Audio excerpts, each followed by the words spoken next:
बड़े प्रिय हैं। इन भावों को केवल वृंदावन के लोग ही जान पाते हैं, ये रसिकाचार्य ही जान पाते हैं। अत्यंत ये बड़ा दुर्लभ रस है। ये जब तक संत रसिक वैष्णवों की, भक्तों की कृपा नहीं होगी तब तक ये नहीं आ सकता है, क्योंकि राधा कृष्ण का ये जो दिव्य विलास है, नित्य निकुंज रस है, ये तो उसी के भाग्य में है जिस पर संत वैष्णव भगवान की कृपा हो गई हो। साक्षात श्री राधा रानी युगल सरकार कृपा करते हैं, तब जाकर के ऐसे दिव्य निकुंज रस की प्राप्ति जीव मात्र को हुआ करती है। क्योंकि ये दिव्य रस प्रकट ही उन प्रेमियों के लिए हुआ है। भागवत जी की जब रचना हो गई, वेद व्यास जी महाराज ने जो रचना कर दी, अब तो महाराज कौन इसके योग्य है, कौन इसके पात्र है, तो उनको विशेषतया बुलाने लगे, आओ आओ रसिकों, भावुकों, ये रस तुम्हारे लिए ही है, आओ आओ और इसका पान करो।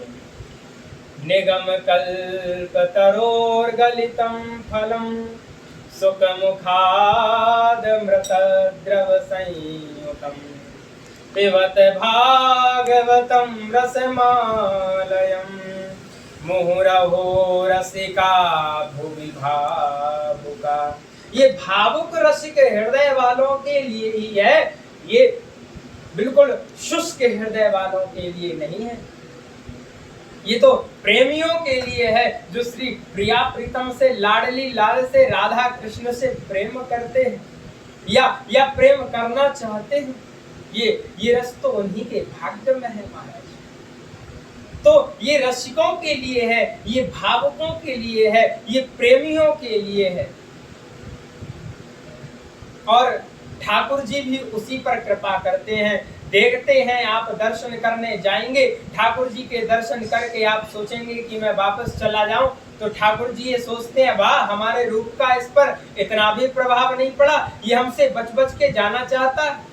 जो ठाकुर जी से जुड़ना चाहते हैं तो ठाकुर जी उनको फिर भी दूर करते हैं कि जाओ जाओ जाओ, और जो ठाकुर जी के दर्शन करके वापस जाना चाहता है, वो अच्छा हमारे रूप का इतना भी प्रभाव नहीं पड़ा, तो उसको फिर अपनी तिरछी चितवन से, मंद मुस्कान से, उसे अपने तीखे कटाक्ष से महाराज उसका हृदय विदीर्ण कर देते हैं और उसे अपनी सौंदर्यता का दर्शन करा करके अपना बना लेते हैं। क्यों? क्योंकि कृष्ण का भाव ही यही है। कृष्ण किसे कहते हैं? बोले कर्षयतीति इति कृष्णः, जो अपने रूप से, अपने सौंदर्य से, अपने माधुर्य से जो जीव को आकर्षित कर ले, जो आकर्षण कर ले, उसी का नाम तो कृष्ण है।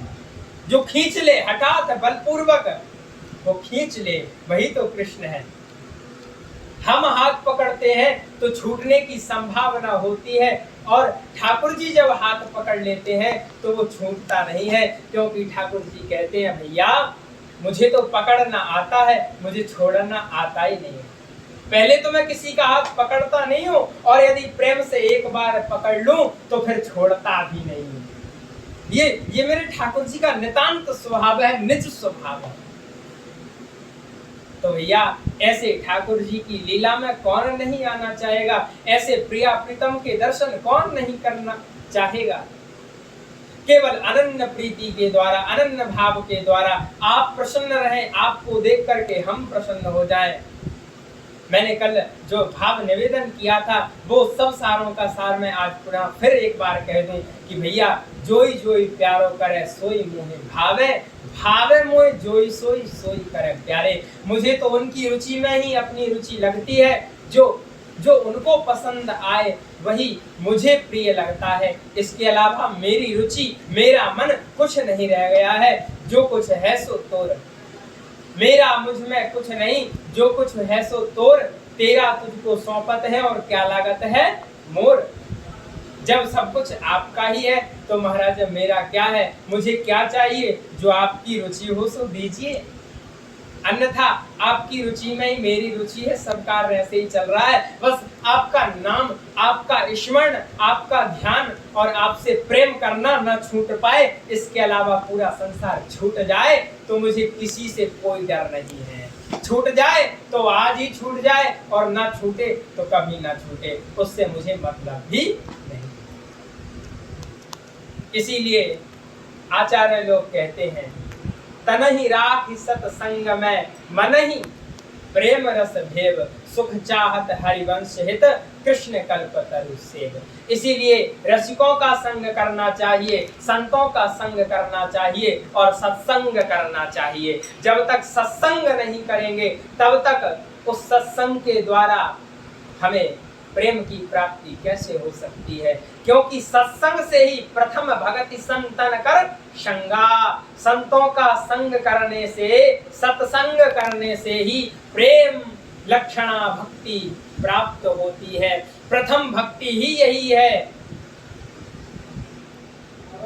हमारे यहाँ कहा गया है कि प्रथम सुने भागवत, प्रथम भागवत की कथा सुननी चाहिए, प्रथम संतों के मुख की वाणी सुननी चाहिए, प्रथम भगवत भक्तों के साथ सत्संग करना चाहिए। और जब सत्संग के द्वारा वो दिव्य आध्यात्मिक ऊर्जा, दिव्य आध्यात्मिक बात जब हमारे हृदय में आएगी तो उसी से महाराज हमारे जीवन का उच्च कोटि में, उच्च शिखर में हमारा जीवन पहुंच पाएगा, आध्यात्म में हमारा प्रवेश हो पाएगा। तो इन्हीं भावों के साथ में 84 जी का भी पाठ हमें करना चाहिए, 84 जी के साथ में फलस्तुति का पाठ करना चाहिए। आज के लिए यही विराम। जय जय।